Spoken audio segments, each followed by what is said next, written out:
श्री गणेशाय नमः. श्री स्वामी समर्थ.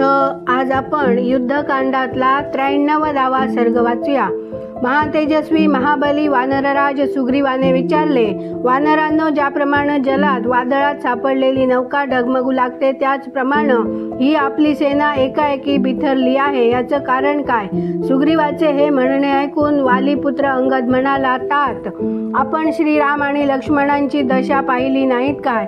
हे दोन्ही वीर महात्मा दशरथ कुमार रक्त लांछित होऊन बाणशय्येवर पडलेले आहेत आणि बाणसमूहांनीच व्याप्त झालेले आहेत. तेव्हा वानरराज सुग्रीव पुत्र अंगदाला म्हणाला, तुला सेनेत विनाकारणच हलकल्लोळ माजला आहे असं मला म्हणायचं नाही.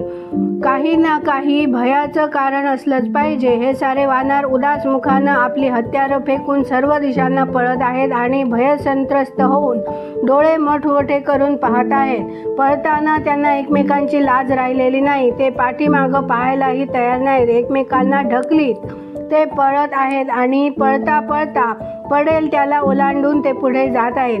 तेवढ्यात वीर बिभीषण हातात गदा घेऊन तेथे पोहोचला. त्याने विजयसूचक शुभाशीर्वाद देत सुग्रीव आणि श्री रघुनाथांच्या अभ्युदयांची इच्छा प्रकट केली. वानरांना भयभीत करणाऱ्या बिभीषणाला पाहून सुग्रीवानेच आपल्या जवळच उभ्या असलेल्या महात्मा वृक्षराज जांबवनाला हाक मारली आणि तो म्हणाला, हा बिभीषण आला आहे. त्याला पाहून वानर शिरोमणींना रावणपुत्र इंद्रजित आला असा भास झाला असावा, म्हणूनच त्याचं भय वाढलं आहे आणि ते पळू लागले आहे. तू त्वरेनं जा आणि त्यांना सांग की हा इंद्रजित नाही, हा बिभीषण आहे. असं सांगून बहुधा भयभीत होऊन पलायन करणाऱ्या या साऱ्या वानरांना पळण्यापासून थांबव, त्यांना स्थिर कर.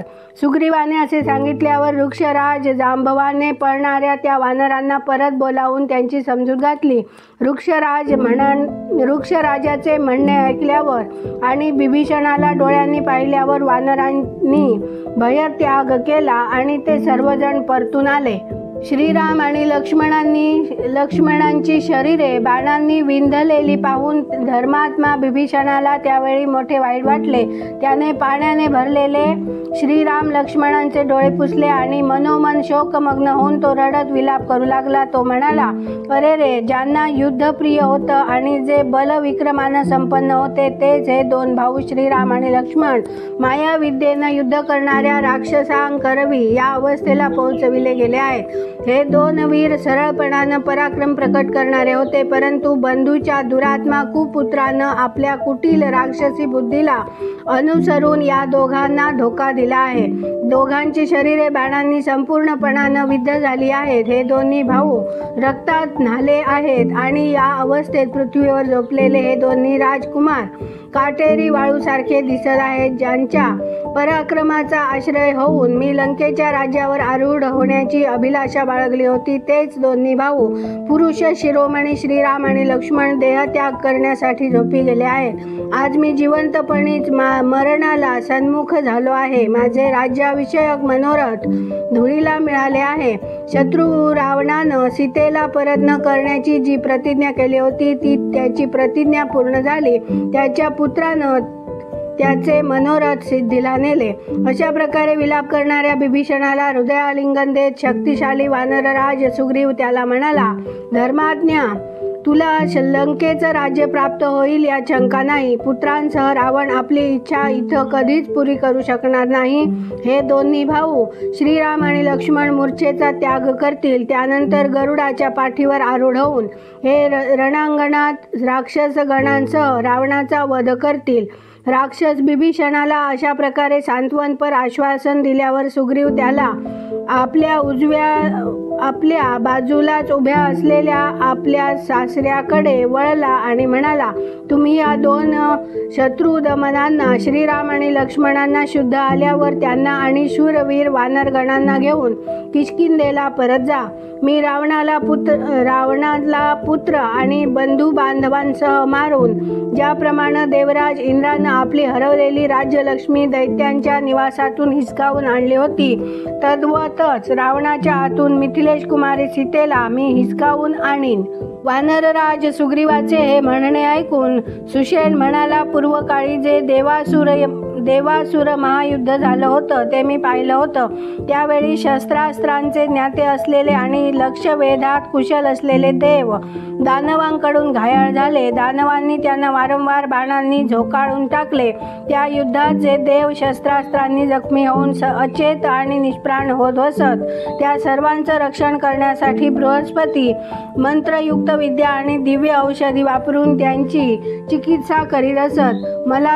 माझा सल्ला आहे की त्या औषधी घेऊन येण्यासाठी संपाती आणि पनसादी वानरांनी त्वरित वेगानं क्षीरसागराच्या तटावर जावं. संपाती आणि इतर काही वानर तिथल्या पर्वतावर आढळणाऱ्या 2 प्रसिद्ध महान औषधी जाणतात. त्यांच्यातल्या एकीचं नाव आहे संजीवकर्णी आणि दुसरी आहे विशल्यकर्णी. या दोन्ही औषधींची निर्मिती साक्षात ब्रह्मदेवानी केली आहे. सागरात उत्तम असलेल्या क्षीर समुद्राच्या तटावर चंद्र आणि द्रोण नावांचे 2 पर्वत आहे. तिथं पूर्वीच्या काळी अमृत मंथन केलं गेलं होतं. त्याच दोन्ही पर्वतावर त्या श्रेष्ठ औषधी उपलब्ध आहेत. महासागरात देवांनीच ते 2 पर्वत प्रतिष्ठित केले आहे. राजन, या वायुपुत्र हनुमानानं त्या दिव्य औषधी आणण्यासाठी तिथं जावं. औषधी आणण्याची चर्चा चालूच होती. इतक्यात सोसाट्याचा वारा तेथे आला. मेघमंडल झाकोळून गेला. विजा चमकू लागल्या. तो वारा सागर जलात खळबळ माजवून पर्वतांना कंपित करू लागला. गरुडाच्या पंखातून निर्माण झालेल्या त्या प्रचंड वाऱ्याने संपूर्ण द्वीपाच्या मोठमोठ्या वृक्षांच्या फांद्या तोडून टाकल्या आणि त्यांना लवण समुद्राच्या पाण्यात ढकलून दिले. लंकावासी महाकाय साप भीतीने थरथरले. सर्व जलचर त्वरेने समुद्राच्या पाण्यात घुसले. त्यानंतर 2 घटकापर्यंत सर्व वानरांना प्रज्वलित अग्नीसारखा तेजस्वी महाबली विनतानंदन गरुड तेथे आलेला दिसला. त्याला आलेला पाहून ज्या महाबली नागांनी बाण रूपाने येऊन त्या 2 महापुरुषांना बांधून ठेविले होते, ते सर्वजण तेथून पळून जाऊन दुसरीकडे उभे राहिले. त्यानंतर गरुडाने त्या 2 रघुवंशी बंधूंना स्पर्श करून त्यांचे अभिनंदन केले आणि स्वहस्तांनी त्यांची चंद्राप्रमाणे कांतिमान मुखे पुसली.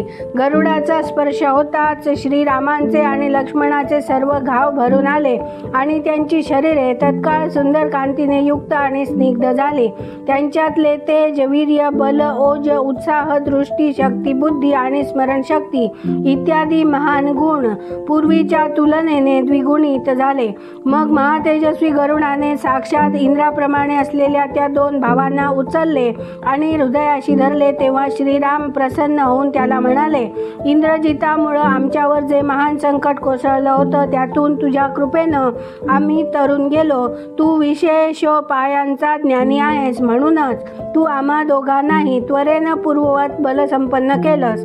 ज्याप्रमाणे पिता दशरथ आणि पितामह अज यांच्याजवळ गेल्यानं माझं मन प्रसन्न होत असतं, त्याचप्रमाणे तुझ्या प्राप्तीनं माझं हृदय हर्षभरित झालेलं आहे. तू मोठा रूपवान आहेस. दिव्य पुष्पमालांनी आणि दिव्य अंगरसानं तू विभूषित आहे. तू 2 स्वच्छ वस्त्र धारण केलेली आहे. दिव्य आभूषणं तुझी शोभा वाढवित आहेत. आता आम्ही तुझ्याविषयी विस्तारानं जाणू इच्छितो. तेव्हा महातेजस्वी महाबली पक्षीराज विनतानंदन गरुड मनोमन प्रसन्न झाला आणि आनंदाश्रूंनी ज्याचे डोळे भरले आहेत त्या श्रीरामांना म्हणाला, काकुस्था, मी तर तुमचा प्रिय सखा गरुड, मी तुमचा बहिश्चर प्राण रामा, तुम्हा दोघांना मदत करण्यासाठीच मी यावेळी इथं आलो आहे. महापराक्रमी असुर, महाबली, दानव, देव आणि गंधर्व जरी इथं आले असते, इंद्राला पुढं घालून जरी ते सारे आले असते, तरी या भयंकर सर्पाकार बाणांतून तुम्हाला सोडविण्याचं सामर्थ्य त्याच्या ठाई नव्हतं. क्रूरकर्मा इंद्रजितानं मायाबलानं ज्या नागरूपी बाणांचं बंधन तयार केलं होतं, ते नाग हे कद्रूचेच पुत्र होते. त्यांचे दात मोठे तीक्ष्ण असतात. या नागाचं विष मोठं भयंकर असतं. हे राक्षसाच्या मायेच्या प्रभावानं बाण बनून तुमच्या शरीराला वेढून बसले होते. धर्म जाणणाऱ्या श्रीरामा, तुम्ही सत्यपराक्रमी आहात. समरांगणात शत्रूंचा संहार करणाऱ्या तुमच्या भावाचा लक्ष्मणाचा सहवास हे तुमचं सौभाग्य आहे. भाग्यवंत म्हणूनच तुम्ही या नागपाशातून मोकळे झालात. मी देवांच्या राक्षसांच्या मुखातून तुम्हा दोघांना नागपाशात बद्ध केल्याची वार्ता ऐकल्यावर त्वरा करून इथं आलो. आपल्या दोघात जो स्नेह आहे त्यानं प्रेरित होऊन मित्र धर्माचं पालन करण्यासाठी मी एकाएकी इथं येऊन पोहोचलो आहे. इथं येऊन मी या महाभयंकर बाणबंधनातून तुम्हा दोघांना सोडविलं. आता तुम्हाला सदैव सावध राहिलं पाहिजे. सर्व राक्षस स्वभावतःच संग्रामात कपटाने युद्ध करणारे असतात, तर शुद्ध भाव असलेल्या तुमच्यासारख्या शूरवीरांचं सरळपणा हेच बल आहे. म्हणून या दृष्टांत समोर ठेवून तुम्ही रणक्षेत्रात राक्षसांचा कधी विश्वास धरू नका, कारण राक्षस सदाच कुटील कारस्थानं करण्यात गडलेले असतात. असे म्हणून महाबली गरुडाने त्यावेळी परमस्नेही श्रीरामांना हृदयाशी धरले आणि जाण्यासाठी त्यांची परवानगी घेण्याचा विचार केला. तो म्हणाला, शत्रूवरही दया करणाऱ्या रघुनंदना, तुम्ही धर्मज्ञ आहात. आता मी सुखानं इथून प्रस्थान करू इच्छितो, त्यासाठी मी तुमची आज्ञा मागतो. वीर रघुनंदना, मी स्वतःला तुमचा सखा म्हणवितो, म्हणूनच तुम्ही आश्चर्य वाटून घेऊ नका. या युद्धात सफलता प्राप्त झाल्यावर तुम्ही स्वतःच माझा हा सख्य भाव समजून घेऊ शकाल.